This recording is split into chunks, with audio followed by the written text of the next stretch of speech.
بسم اللہ الرحمن الرحیم۔ خلافت کے پہلے دن ہی جو سب سے اہم اور بڑا مسئلہ امیر المومنین حضرت عثمان غنی رضی اللہ تعالی عنہ کے سامنے پیش ہوا، وہ خلیفہ ثانی امیر المومنین حضرت عمر فاروق رضی اللہ عنہ کے بیٹے عبید اللہ ابن عمر کا مقدمہ تھا، جنہوں نے پہلے حرمزان، پھر جفینہ اور اس کے بعد ابو لؤلؤ کی بیٹی کو قتل کر دیا تھا۔ دراصل یہ تہرے قتل کا مقدمہ تھا، جو کہ مسلمانوں کے لیے بڑی سخت آزمائش تھا۔ ان تینوں کے قتل کا مختصراً واقعہ کچھ یوں ہے کہ جب ابو لؤلؤ ملعون نے حضرت سیدنا عمر فاروق کو خنجر کے وار کر کے شدید زخمی کر دیا اور پکڑے جانے کے خوف سے خود اپنی جان بھی اسی خنجر سے لے لی، تو حضرت عمر فاروق کو زخمی حالت میں ایک مکان میں منتقل کر دیا گیا، جہاں آپ زخموں کی تاب نہ لاتے ہوئے تیسرے دن خالق حقیقی سے جا ملے۔ اس دوران کچھ لوگوں نے بیان کیا کہ انہوں نے ابو لؤلؤ، ہرمزان جو کہ مسلمان تھا اور جفینہ جو کہ عیسائی تھا، وہ ایک جگہ بیٹھے گفتگو کرتے دیکھا تھا۔ جب وہ ان کے پاس پہنچے تو سب کھڑے ہو گئے اور خنجر ان کے ہاتھ سے گر گیا۔ یہ وہی خنجر تھا جس سے ابو لؤلؤ نے حضرت عمر فاروق رضی اللہ عنہ پر حملہ کیا تھا۔ یہ بات جب عبید اللہ ابن عمر بن خطاب نے سنی تو اپنے والد حضرت عمر فاروق کے انتقال کے بعد ننگی تلوار لیے ہوئے نکلے اور حرمزان تک پہنچ کر اسے قتل کر دیا۔ اس کے بعد وہ جفینہ کے پاس پہنچے اور اسے بھی قتل کر کے اس کی پیشانی پر تلوار کی نوک سے صلیب کا نشان بنا دیا۔ اس کے بعد آپ ابو لؤلؤ کے گھر پہنچے اور اس کی بیٹی کو بھی قتل کر ڈالا۔ یہ خبر پورے مدینہ میں آگ کی طرح پھیل گئی۔ حضرت صہیب رضی اللہ تعالی عنہ جو کہ اس وقت نماز پڑھانے پر مامور کیے گئے تھے، آپ نے فوراً مداخلت کی اور لوگوں کو بھیجا تاکہ عبید اللہ ابن عمر بن خطاب کو مسلمانوں کے قتل سے روکا جا سکے۔ چنانچہ حضرت سعد بن ابی وقاص وہاں پہنچے اور ان سے تلوار چھین لی اور انہیں قید کر لیا گیا تاکہ انہیں خلیفہ وقت کے سامنے پیش کیا جا سکے کہ وہی ان کے بارے کوئی فیصلہ کریں گے۔ دوسری طرف امیر المومنین حضرت عثمان اور صحابہ کرام بشمول امیر المومنین حضرت سیدنا علی کرم اللہ وجہہ الکریم بیعت کے معاملے میں مصروف تھے۔ جیسے ہی حضرت عثمان نے بیعت کے معاملے سے فرصت پائی تو ان صحابہ کرام کو اپنے پاس مشاورت کے لیے بلا لیا جو عبید اللہ ابن عمر کے اس عمل پر بات کرنے آئے تھے۔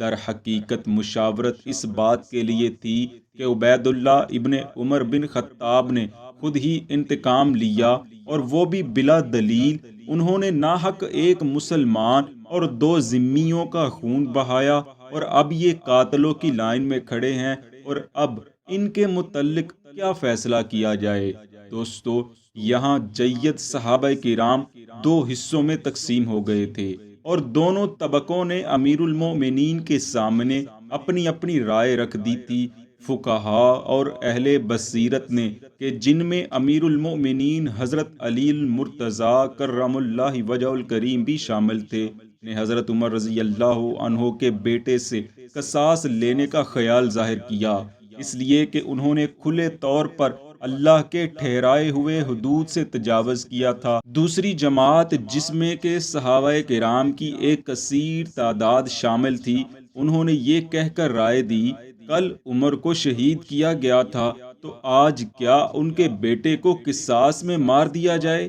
یہاں حضرت عمرو بن العاص نے حضرت عثمان کو رائے دی، اللہ نے آپ کو اس قضیہ سے بچا لیا، جو کچھ ہونا تھا ہو چکا، آپ اس میں مداخلت نہ کیجیے۔ الغرض یہ ایک انتہائی اہم اور حساس نوعیت کا معاملہ تھا جس پر خلیفہ وقت کو فیصلہ کرنا تھا۔ حضرت عثمان نے سب کی رائے لینے کے بعد جو فیصلہ کیا، تاریخ دانوں کا اس پر اتفاق نظر نہیں آتا، کیونکہ بعضوں کا کہنا ہے کہ آپ نے سیدنا امیر المؤمنین حضرت علی کی رائے کے موافق فیصلہ فرمایا اور قصاص کا حکم دیتے ہوئے عبید اللہ ابن عمر بن خطاب کو رمضان کے لڑکے کے حوالے کر دیا تھا تاکہ وہ ان سے اپنے باپ کے خون کا بدلہ لے لے، لیکن اس کے برعکس کثیر مورخین کا کہنا ہے کہ حضرت عثمان نے یہ فیصلہ کیا تھا، یعنی آپ نے حکم فرمایا،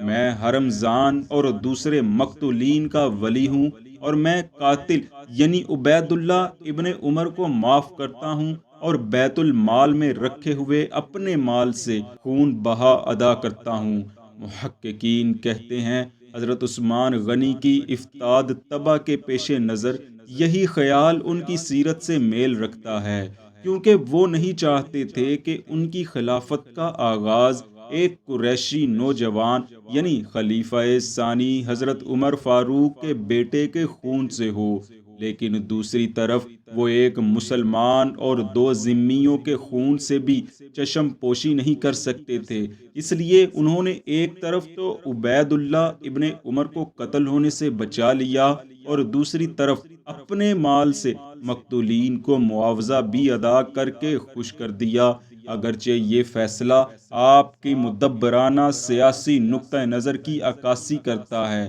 کیونکہ آپ کے اس فیصلے کی وجہ سے نہ صرف خاندان فاروق اعظم بلکہ قبیلہ فاروق اعظم بنو عدی کی دلی تسلی ہوئی، بلکہ وہ خلیفہ وقت کے ساتھ بھی جڑے رہے۔ مگر مسلمانوں کی ایک جماعت حضرت عثمان کے اس فیصلے سے ناخوش تھی، اور اسی جماعت میں حضرت سیدنا امیر المؤمنین علی کرم اللہ وجہ الکریم بھی تھے۔ یہ بھی کہا جاتا ہے کہ اگر حضرت علی عبید اللہ ابن عمر کو اپنے زمانہ خلافت میں پا لیتے تو یقیناً ان پر قصاص کی حد جاری فرما دیتے۔ اب چونکہ حضرت عثمان غنی رضی اللہ عنہ خلیفہ وقت تھے اور مسلمانوں کے معاملات کے والی تھے، تو والی ہونے کی حیثیت سے آپ کو یہ حق حاصل تھا کہ آپ معاف فرما دیتے، جو آپ نے بخوبی کیا، اور اپنے مال سے دیت ادا کر کے معاملہ رفع دفع کر دیا۔ بہرحال حضرت عثمان رضی اللہ عنہ نے خلافت کا استقبال جس سیاسی مسلک سے کیا، اس میں آپ کی تصویر ایک ایسے شخص کی تصویر نظر آتی ہے جو رحم دل اور نرم طبیعت کا ہے، صلح پسند ہے اور دلوں میں بیٹھے ہوئے دشمنی کے جذبات سے بچنا چاہتا ہے، خصوصاً رنجش کے وہ جذبات جو ممتاز مہاجرین اور ان کی اولاد کے دلوں میں پنہاں تھے۔ اس سیاست کا لازمی نتیجہ یہ ہونا تھا کہ کچھ لوگ خوش اور کچھ ناراض ہوں۔ یہی وجہ تھی کہ حضرت عثمان کی خلافت کا آغاز ایک ایسے ماحول میں ہوا جو شکوک اور اختلافات سے گھرا ہوا تھا۔ اگر حضرت عثمان کی جگہ حضرت عمر ہوتے اور ان کے سامنے کسی نوجوان قریشی کا مقدمہ پیش ہوتا، تو پھر وہ کیسے ہی خاندان کا فرد اور کیسے ہی باپ کا بیٹا کیوں نہ ہوتا، وہ ایک پختہ کار کی طرح اپنا فرض انجام دیتے۔ دوستو، حضرت عثمان غنی رضی اللہ عنہ نے جس طریقے سے اپنے دور خلافت کے آغاز میں پیش کیے گئے پہلے مقدمے کا فیصلہ کیا، اس میں نرمی و نرم دلی کے نقوش ابھرے ہوئے نظر آتے ہیں۔ دعا ہے رب العالمین آپ پر اپنی رحمت فرمائے اور ہمیں دین اسلام پر صحیح معنوں میں عمل کرتے ہوئے زندگی گزارنے کی توفیق عطا فرمائے، آمین۔